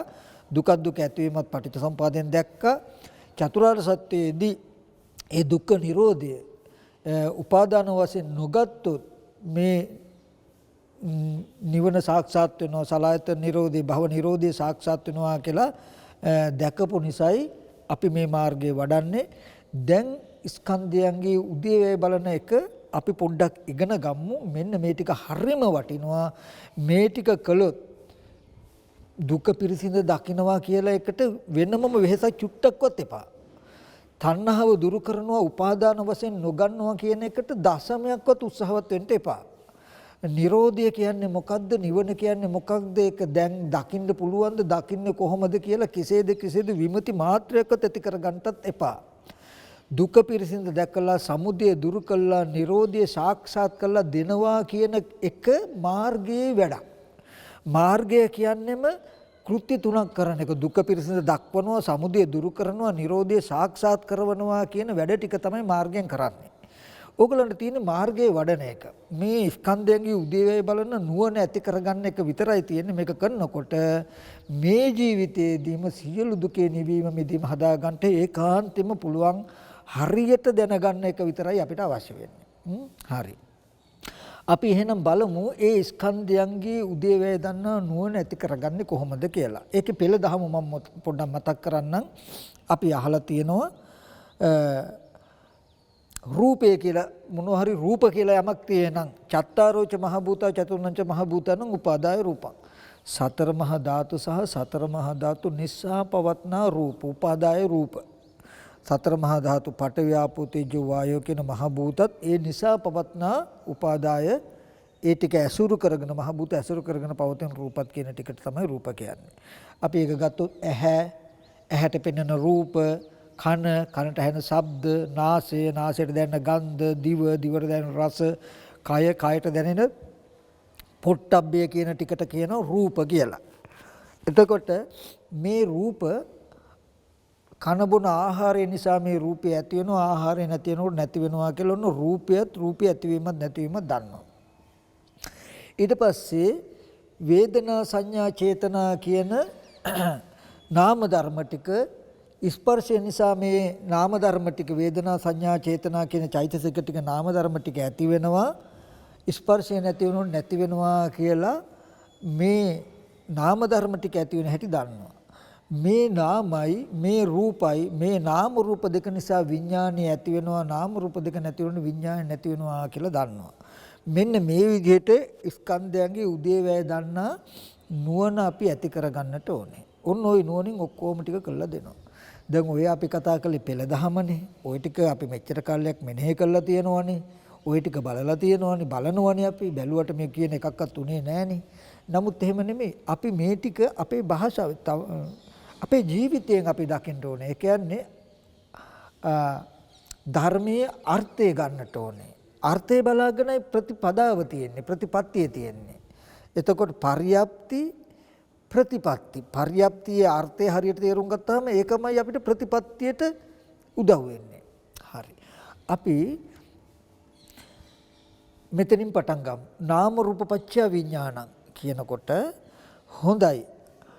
අපි කියමු විඥානය කියන එක ගන්න විඥානය කියන වචනය අපිට සිංහලෙන් ගත්තොත් දැනගන්නවා කියන එක. දැනගන්නවා කියන එක. ඇස් ඉදිරිපිටට එන රූපයක් දැනගන්නවා. කන ඉදිරිපිටට එන ශබ්දයක් දැනගන්නවා. නාසය ඉදිරිපිටට එන ගන්ධයක් දැනගන්නවා. දිවට හමුවෙන රසයක් දැනගන්නවා. කයට ස්පර්ශ වෙන ස්පර්ශයක් දැනගන්නවා. සිතට සිහි වෙන ධර්මාරම්මණයක් දැනගන්නවා කියලා අපිට දැනගන්න පුළුවන් ක්ෂේත්‍රය 6 ආකාරකින් තියෙනවා. හරි. අපිට පුළුවන් දැනගන්න පුළුවන් දේවල් දැන් මගේ අතේ තියෙන මේක දිහා බැලුවහම වටාපත කියලා දැනගන්න පුළුවන්. ගහක් කියලා දැනගන්න පුළුවන්. දැන් ඉස්සරහා තියෙනවා බිත්තියක් කියලා දැනගන්න පුළුවන්. ඔය වගේ අපිට යමක් පෙනෙනකොට ඇස් ඉදිරිපිට මොනවා හරි ආවොත් මලක් ගහක් මිනිස්සෙක් කියලා අපි දැනගන්නවනේ. හරි. ඔන්න ඔය දැනගන්නවා කියන කාරණාව දිහා අපි පොඩ්ඩක් බලමු. මෙන්න මෙතනයි අපිට වටිනාම දේ. හොඳයි. අපි පුරාණ කර්මයට විපාක හැටියට හැදිලා තියෙනවා. හරි. ඇස් ඉදිරිපිට අපි කියමු ඔන්න දැන් තව කෙනෙක් ආවා කියන්නකෝ. අපි බලමු දැන් මේ ස්කන්ධයේ උදේවැය බලන්න හදන්නේ. හරි. බලන්න කන බොන බත් පාන් කව්පි මුං ඇට නැත්තම් මේ ඇහැ පවතිනවද කියලා බලන්න. කන බොන ආහාරය නැත්තම් ඇහැ කියන එකක් තියනවද? නැහැ. ඇහැ කියන එකක් නැත්තම් රූප ගැන අපි දන්නවද? බාහිර කෙනෙක් හෝ පුද්ගලයෙක් හෝ දෙයක් හෝ පෙනෙන විදිහ රූපයක් පෙනෙන්නේ අපිට රූප පෙනෙන්නේ නැහැ නැත්තම්. ආහාරය නැත්තම් ඇහැ නැහැ. එහෙනම් ආහාරය නිසායි අපිට රූප හම්බ වෙන්නේ කියන කාරණාවක් තියෙනවා. හරි. ඊට පස්සේ ස්පර්ශය නිසායි වේදනා සංඥා චේතනා හතෙන්නේ. අපි ඕක මෙහෙම බලමු පින්වතුනි. උන්න දැන් අපිට ආහාරය නිසා ඇහැ හැදිලා ඇස් ඉදිරිපිට රූපත් හම්බ වෙලා. නමුත් විඥානේ නැත්තම් හිත නැත්තම් අපිට ඒ රූපේ පේනවද කියලා බලන්න පේන්නේ නැහැ. ඔන්න පළවෙනි කොටස. ඇහැයි රූපය දෙක සම්බන්ධ වෙන්න ඕනේ. හරි. ඊට පස්සේ එතෙන්ට චක්කු විඥානේ කන ශබ්දයක් තියෙන තැනට සෝත විඥානේ ඇවිල්ලා රූපයක් පෙනෙනවා සද්දයක් ඇහෙනවා. ඔන්න දෙවෙනි කොටස. අපි මෙහෙම කියමු. දැන් අපි ඉස්සරහට ආපු රූපේ පේනවා. දැන් මමත් ඉන්නවා මං එක්ක තව දෙන්නෙකුත් ඉන්නවා. එක්කෙනෙක් ඉංග්‍රීසි ජාතිකයෙක් එක්කෙනෙක් දෙමළ. හරි. දැන් අපි තුන් දෙනාටම ඔන්න ඇහත් රූපියක් තිබුණා හිත නැත්තම් ඒත් පේන්නේ නැහැ. ඔන්න ඇහත් රූපියත් පළවෙනි කොටස. දෙවෙනි කොටස ඇහත් රූපිය තියෙන තැනට හිත පැමිණියට පස්සේ දැන් මටත් පේනවා ඉදිරියෙන් තියෙන වස්තුව අනිත් කෙනාටත් පේනවා. මේ අපි තුන් දෙනාටම පේනවා දැන් ඉදිරියෙන් තියෙන වස්තුව සමානයි. හරිනේ. ඔන්න දැන් රූපෙකුත් තියෙනවා නාමෙකුත් තියෙනවා. හැබැයි දැනගැනිල්ල තාම නැහැ. බලමු. ඊට පස්සේ ඉදිරියෙන් තියෙන වස්තුව ආරම්භය මම දැනගන්නවා පැදුර කියලා. අනිත් කෙනා දැනගන්නවා ඉංග්‍රීසියෙන් කියන මැට් කියලා. දෙමළ කෙනා දැනගන්නවා පායි කියලා. ඔන්න බලන්න දැන් ඇස් ඉදිරි පිටට දැන් මේක අවස්ථා තුනක් තියෙනවා. පළවෙනි අවස්ථාව ඇහැයි රූපයයි දෙක අපි තුන් දෙනාටම තිබුණ සමානයි. අපි තුන් දෙනාගේම ඇහැයි රූපයයි තියෙන තැනට චක්කු විඥානයේ පැමුණපු නිසා ඉදිරියෙන් තියෙන වස්තුව පෙවුණා. ඔන්න නාම ධර්ම ටික සම්පූර්ණ වෙලා ඉස්සෙල්ලා රූපය තිබ්බා. චක්කු විඥානයේ පැමිණියට පස්සේ අපි තුන් දෙනාටම ඉංග්‍රීසි ජාතික කෙනත් දෙමළ ජාතික කෙනත් මටත් තුන් දෙනාටම පේනවා දැන් සමානයි. වස්තුවක් පේනවා. නාම ටික පහළ වෙලා ඊට පස්සේ හැබැයි දැනගන්නවා කියන තැනට එනකොට මම දැනගන්නේ පැදුර කියලා, අරය දැනගන්නේ මැට් කියලා, අරය දැනගන්නේ පායි කියලා. අන්න බලන්න දැනගැනිල්ලේදී වෙනස් වෙලා. එතකොට මෙතන ධර්මතා තුනක් තියෙනවා කියලා පේනවනේ. හරි. මට ඒකයි මේ පෙන්වන්න ඕනේ උනේ.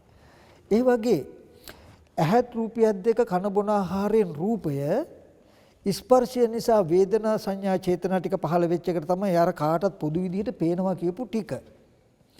ඒ නාමයි රූපයි දෙක නිසා පැදුර කියලා දැනගන්න කමක් ආවහම මෙන්න මෙතෙන්දි මට පෙන්වන්න ඕනේ එක දෙයයි තියෙන්නේ පින්වතුනි. බුදුරජාණන් වහන්සේ දේශනා කරනවා මේ ඇහත් රූපයක් දෙක ආහාරයෙන් හැදුනා කියලා බලන්න. මේ රූපේ පෙනෙනවා කියන සිද්ධිය ඇති කරලා තියෙන්නේ ස්පර්ශ නිසා හටගත්ත නාම ටිකකින් ඇහත් රූපයක් දෙක නැති වෙනකොට ස්පර්ශය නැති වෙනකොට නාම ටික නැති වෙනවා. මේ නාම රූප දෙක නිසායි දැනගැනිල්ලක් ඇති වෙන්නේ. නාම රූප දෙක නැති වුණොත් දැනගැනිල්ල නැති වෙනවා කියලා බලන්න කියනවා. මෙතෙන්දි මම ඒක මතක් කරලා දෙන්නම්. අපි කියමු මෙහෙම උච්චර අපි කතා කළාට උච්චර හිමින් වෙන්නයි ඉබේම වෙලා ඇහැට රූපේ පෙනෙනකොටම පැදුර කියලා දැනගෙන ඉවරයි. එතකොට මේ පැදුර කියලා දැනගන්න කමට නාම රූප පත්‍ය විඥාන නාම රූප කියලා ධර්මතා දෙකක් තියෙනවා. මේක වෙන් කරන්න පුළුවන් හින්දායි මම අර ඕගලන්ට අවස්ථා තුන පෙන්නුවේ. දෙමළ කෙනත් ඉංග්‍රීසි කෙනත් සිංහල කෙනත් තුන් දෙනාම පැදුර පායි මැට් කියලා දැනගත්තා. බලන්න තුන් ආකාරයට දැනගත්තේ. හැබැයි පෙනෙන තැනට එනකම්ම සමාන වෙලා. පෙනෙන තැනට එනකම්ම සමාන වෙලා. ඔන්න ඔය පෙනෙන තැනට එනකම්ම සමාන වෙච්ච ටිකට දකින්න නාම රූප කියලා. ඇහැ තියෙනවා නාම ධර්ම ටික තියෙනවා. නාම රූප පත්‍ය විඥානං කියන ටික දකින්න පැදුර කියලා මැට් කියලා පායි කියලා කෙනා වෙනම තම තමන්ගේ භාෂාවෙන් දැනගත්ත කම. මෙන්න මේ නාම රූප කියන ටෙක තමයි පින්වතුනි පුරාණ කර්මයට හටගත් විපාක. නාම රූප පත්‍ය විඥානං කියලා කියන ටික මේ විඥානං කියන ටික එක මායාවක්. ඒක විඥානීය අත්දැකීමක්. ඒක ප්‍රඥාප්තියක්. ඒක නිරුක්තියක්. ඒක කර්ම මට්ටමේ සිතක්. ඒක දැනගැනීම මාත්‍රයක්. ඒක අර පෙර කර්මයට හටගත්තු විපාකයෙන් මිදිලා තියෙන. ඒ නාම රූප දෙක නිසා හටගත් එකක්. මොකද්ද මේ පැදුර මැට් පායි කියලා දැනගන්නකම ලස්සන ළමයෙක් මිනිස්සේ ගහක් කියලා ඇහැට පෙනෙන දේවල් දැනගන්නකොට දැනගන්න උදව් වෙලා තියෙනවා ආහාරයෙන් හැදුණු රූපෙකුත් ස්පර්ශ ප්‍රත්‍යයෙන් හැදුණු නාමෙකුත්. මේ නාම රූප දෙක නිසා තමන් තුළ දැනගැනිල්ලක් ඇති වෙනවා. නාම රූප දෙක නැති වෙනකොට තමන් තුළ දැනගැනිල්ල නැති වෙනවා. බුදුරජාණන් වහන්සේ දේශනා කරනවා මෙන්න මේ ටික. මෙන්න මෙතන අවධානය යොමු කරන්නට මං කිව්වා යමක් දැනගන්නවා කියන එක ඇස් ඉදිරිපිට ආපු වස්තුව මං දැනගත්ත පැදුර කියලා. පැදුර කියලා දැනගන්නවා කියන එක ප්‍රඥප්තියක්, නිරුක්තියක්, මායාවක්, විඥානීය අත්දැකීමක් කියලා මම මතක් කළානේ. එතකොට ඇහැට පෙනුණු ඇහත් රූපයත් ඒ වස්තුව පෙනෙන කමත් කියන ටික නාම රූපයි කියලා කියපු ටික පුරාණ විපාකයෙන් හටගත්ත ටිකක්. ඒ නිසා Tamanට පැදුර කියලා දැනගැනිල්ලක් ඇති වුණා. ඇහත් රූපයක් දෙක නැති වෙනකොට මේ නාම රූප දෙක නිරුද්ධ වෙනකොට පැදුර කියන දැනගැනිල්ල නැති වෙනවා කියලා. Taman ගාව යම් නාම රූප ධර්මයක් හටගන්න කම නිසා ප්‍රඥප්තියක් Taman තුල ඇති වෙනවා. නාම රූප දෙක නැති වෙනකොට ප්‍රඥප්තිය Taman තුල නැති වෙනවා කියන එකට සිහියෙන් ඉන්න කියනවා. ඇයි මෙහෙම කියන්නේ? බුදුරජාණන් වහන්සේ දේශනා කරන මෙන්න මෙහෙම සිද්ධියක්. දැන් මෙතන තියෙන කනබොන ආහාරයෙන් හැදුණු ඇහැක් රූපයක් තියෙනවා නම් මේක බොරුවක් නෙමෙයි ඇත්තක්. ඇත්තක් කියන එකෙන් කිව්වේ නැති වෙන්නේ නැහැ, විනාශ වෙන්නේ නැහැ කියන එක නෙමෙයි. එහෙම එකක් තියෙනවා. එතනට චක්කු විඥානයේ පැමිණිලා ස්පර්ශ ප්‍රත්‍යයෙන් වේදනා සංඥා ඇති වෙලා රූපය පෙනෙනවා නම් අර අපි කිව්වේ තුන් දෙනාටම සමානව වස්තුව පෙනෙනවා කියලා. පෙනෙන කමක් තියෙනවා නම් මේ පෙනෙනවා කියන සිද්ධියට කරපු නාම ධර්ම ටිකක් තියෙනවා නම් ඒක බොරුවක් නෙමෙයි ඇත්තක් තියෙන එකක්. ස්පර්ශයෙන් හටගත්තේ චෛතසික ටිකක්. මේ නාම රූප කියන එක යතහභූත ස්වභාවයක්. ඇත්ත ඇති හැටි පවතින දෙයක්, තියෙන දෙයක්. නමුත් ඒ දෙන්න නිසා හැම වෙලාවෙම උපදින විඥානය දැනගැනිල්ල බොරුවක්, මායාවක්, මනෝමය දෙයක්. ඒක අර නාම රූප දෙක නිසා නාම රූප පත්‍යනේ ඒ දෙක ප්‍රත්‍යයයි, ඒ දෙක හේතුයි, ඒ දෙක නිසා හටගන්න අද්දකී මාත්‍රයක්, ප්‍රඥප්ති මාත්‍රයක්, සිත් මාත්‍රයක් Taman තුල උපදින.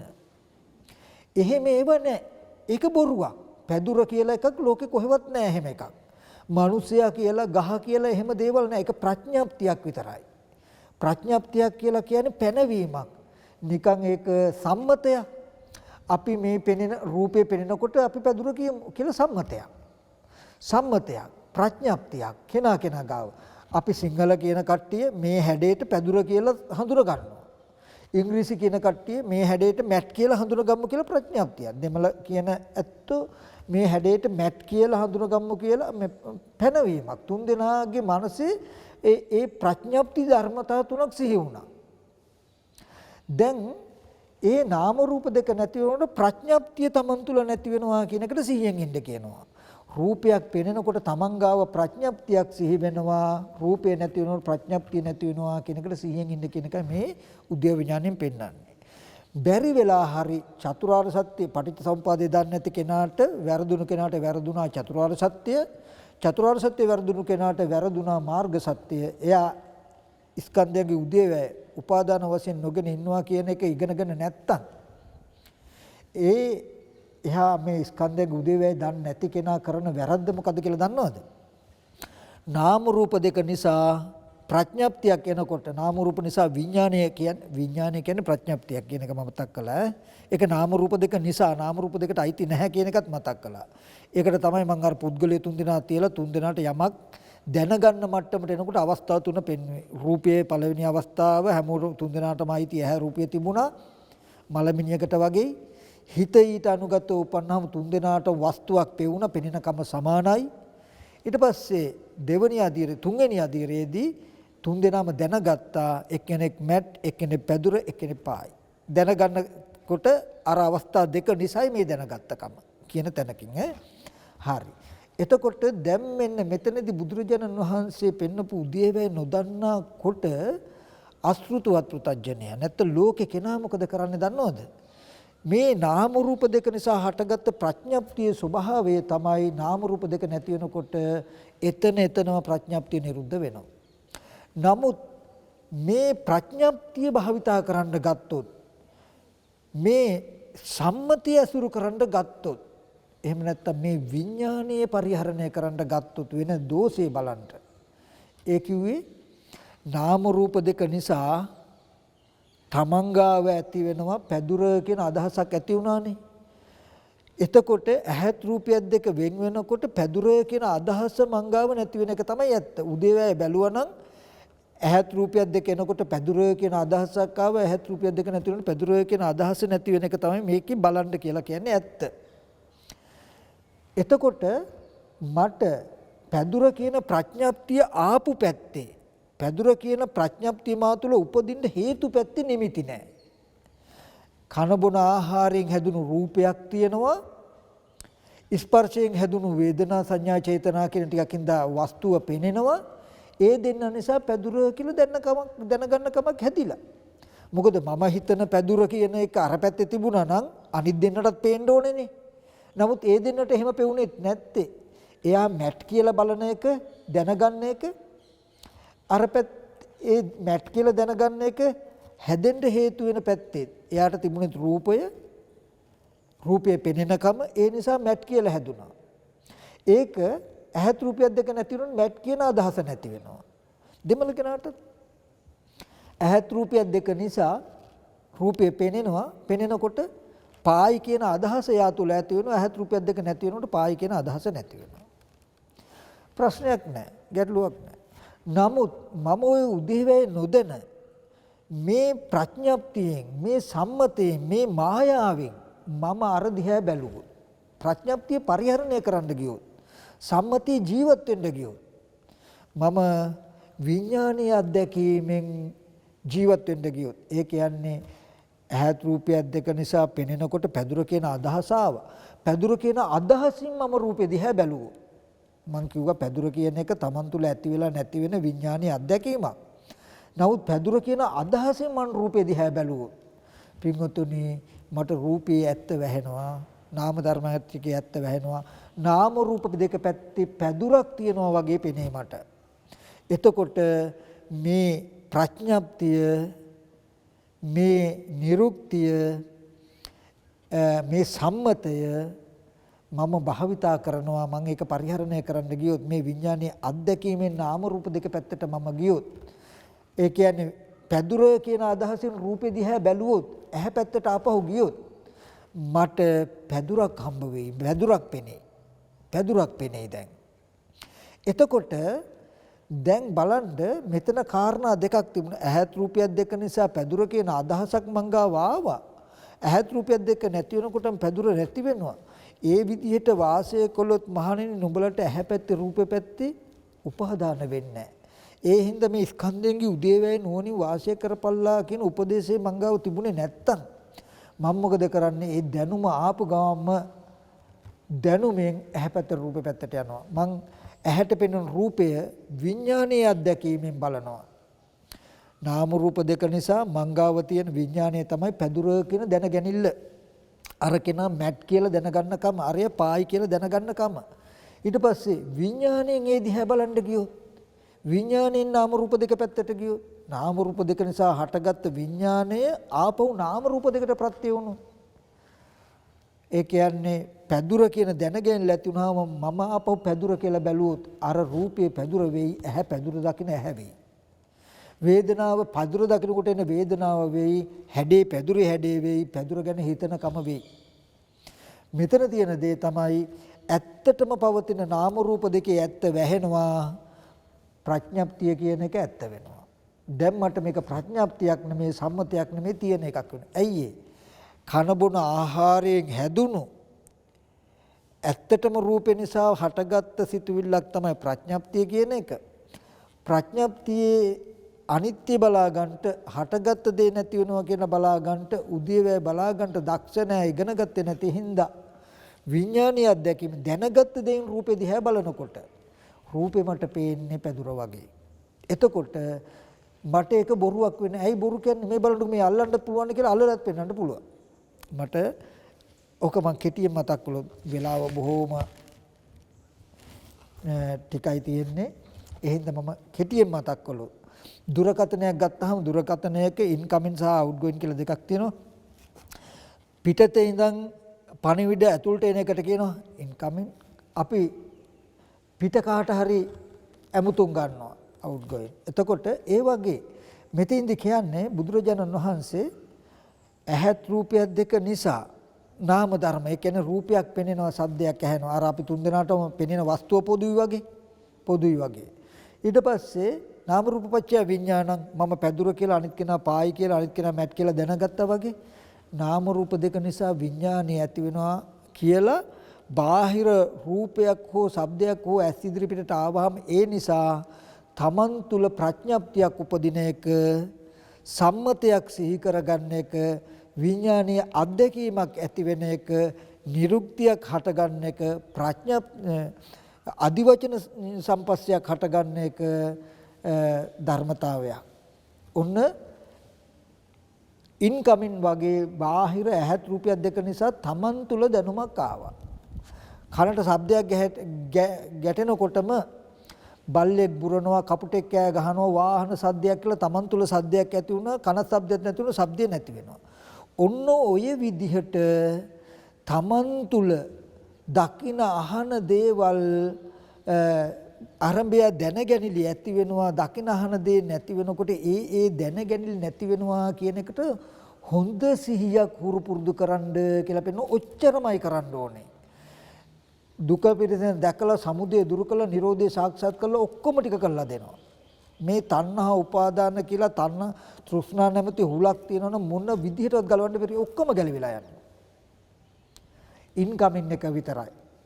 අවුට්ගෝයින් වහලා මම ඒක මතක් කරන්න. ඒ කියන්නේ පෙනෙන රූපයේ ඇහෙන ශබ්දය නිසා තමන් තුල ලස්සන මලක්, රෝස මලක්, පිච්ච මලක්, ගෑනු ළමයෙක්, පිරිමි ළමයෙක්, වයසක කෙනෙක්, බිත්තියක්, ගහක්, කුලක් කියලා තමන් ගාව දැනගැනිලි ඇති වෙනවා.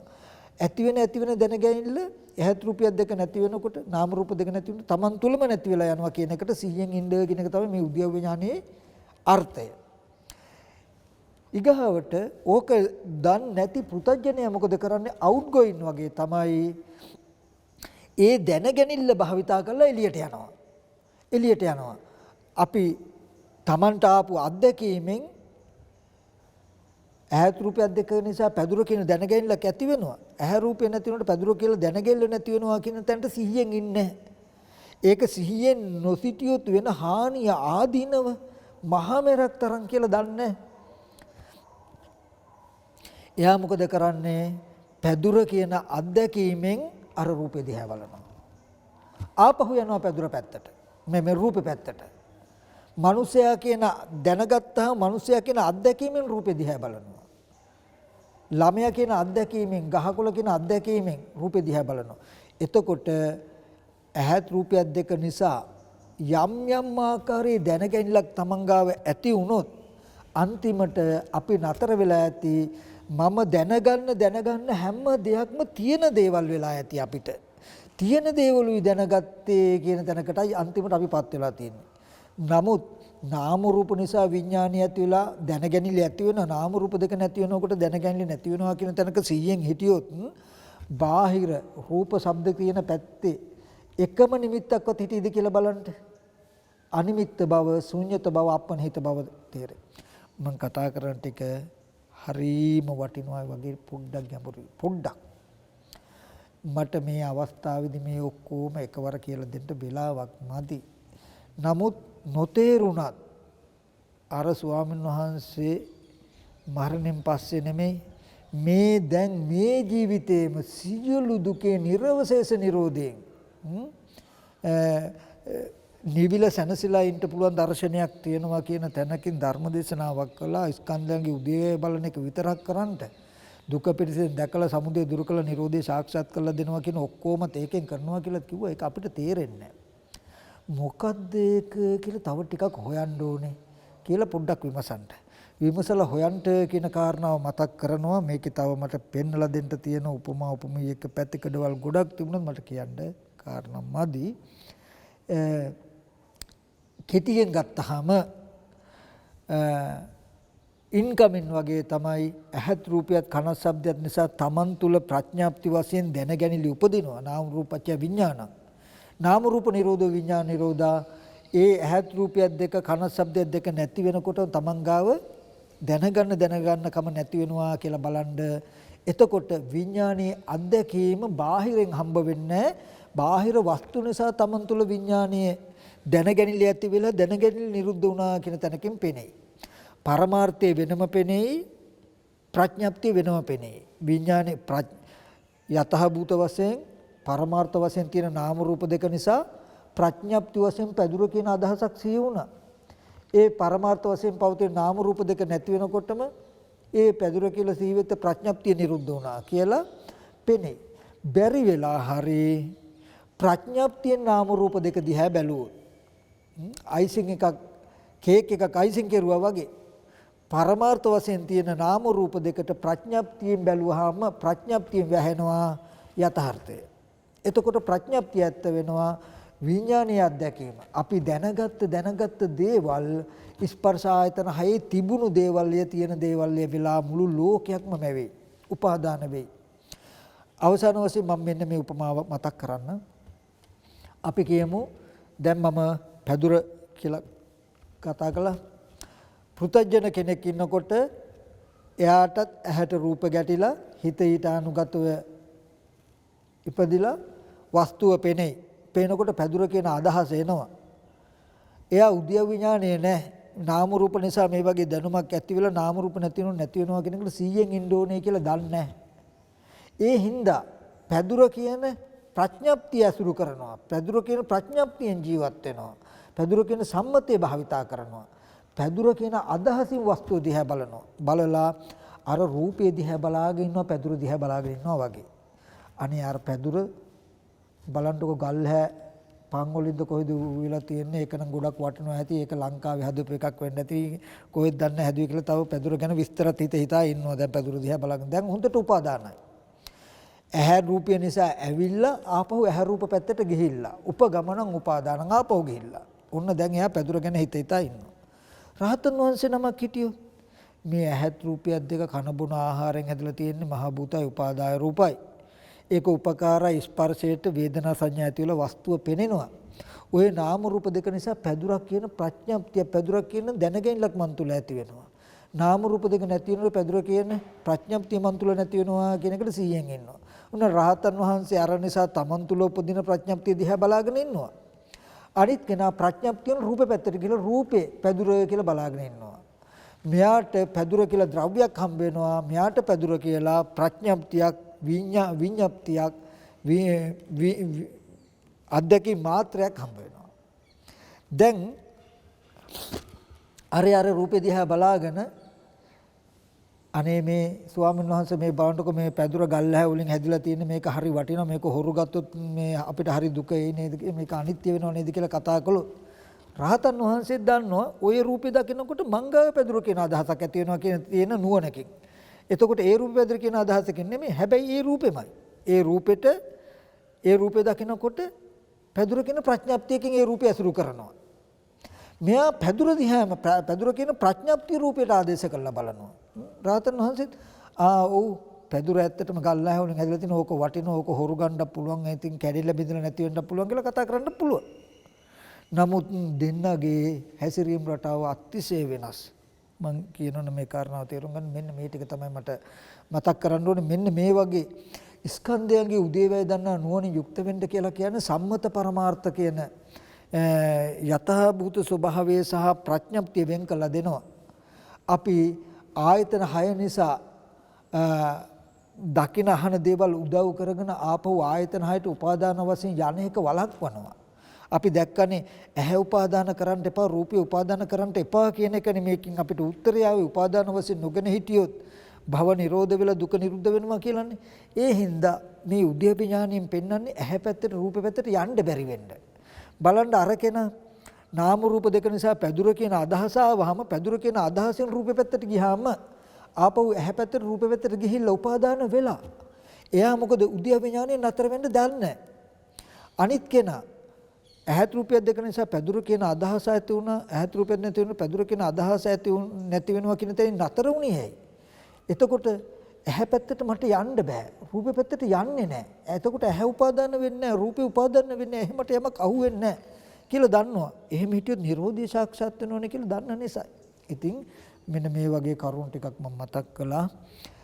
මෙතන තව විමසිය යුතු දැනගත යුතු කරුණු බොහෝ තියෙනවා හැම දිනාටම මතක් කරනවා. ඒ ටිකත් නුවණින් විමසලා මේ දුර්ලභ බුද්ධෝත්පාද කාලයේ මනුෂ්‍ය ජීවිතයේ සද්ධර්ම ශ්‍රවණේ සද්ධර්මයේ තියෙන වටපිටාවක් ලැබුණු මොහොතේදී ඒ බව අතහැර ගන්න එපා ඒක හිස් කර ගන්න එපා මේ දුක්සහගත සසරට වැටුණු දවසට ඔබව බේර ගන්න අපිව බේර ගන්න වෙන කෙනෙක් ඉන්නේ නැහැ කියන කාරණාව මතක් කළා තමන්ගේ ජීවිතයට පිහිටක් පිළිසරණ කරගන්න කියන කාරණාව සත්පුරුෂ භාවයෙන් අද දවසේදී මතක් කරනවා මේ සද්ධර්මයේ වටපිටාව ලැබුණු මොහොත අත්හැර ගන්න එපා කියන කාරණාවත් මතක් කරනවා.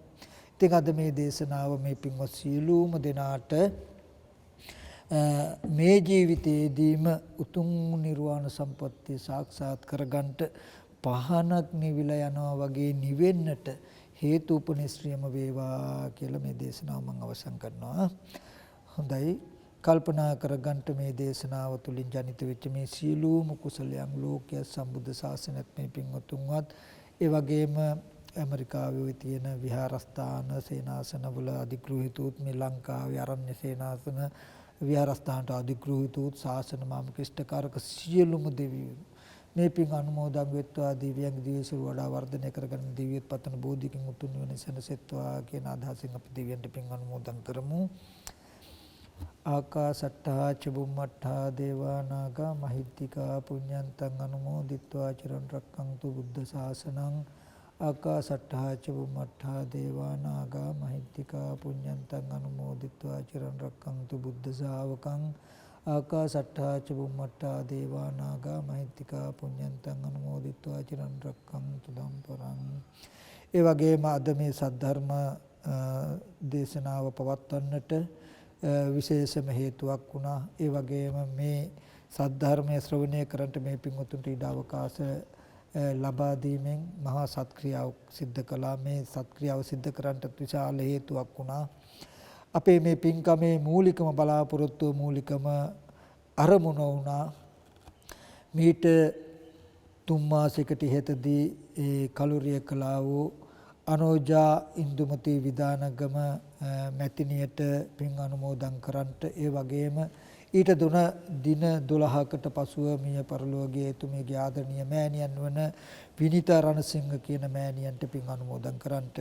ඉතින් අපේ මේ පින්කමේ මූලික බලාපොරොත්තු අනුව අපි සියලු දෙනාම ධර්ම ශ්‍රවණය කළා අපි පින්වත් ස්වාමීන් වහන්සේලාත් පිහි පින්වතුන් තබා අප සියලු දෙනාම ධර්ම ශ්‍රවණය කළ ඇති කරගත්තු සියලු කුසල් මම ධර්ම දේශනා කළ සිද්ධ කළා වූ සියලු කුසල් මේ සියලුම කුසල් මීට දින 3 මාසයකට ඉහතදී මිය පරලෝ යන්නට යෙදුන අනුජා ඉන්දුමති විදානගම නෝන මහත්මියට වගේම ඊට දින 12කට පසුව මිය පරලෝකයේ තුමගේ ආදිරිය මෑණියන් අනු විනිත රණසිංහ මෑණියන් ඇතුළු වර්ග පරම්පරාගත ඥාතීන්ටත් මේ පින්වත් සියලු දෙනාගේ නමින් ඇසේ කාල යාත්‍රා කළ උතව ඥාතීන් සිටින ඒ අයටත් සියලු දෙනාට මේ පින් අනුමෝදන් කරන අනුමෝදන් වෙත්වා ඒ අයගේ පරලෝ ජීවිතයේ සැපවත් වේවා සැපෙන් සැපයටපත් වීම ප්‍රාර්ථනීය බෝධිකින් උතුම් වෙන සැනසෙත්වා කියන අදහසින් අපි ඥාතීන්ට පින් අනුමෝදන් කරමු.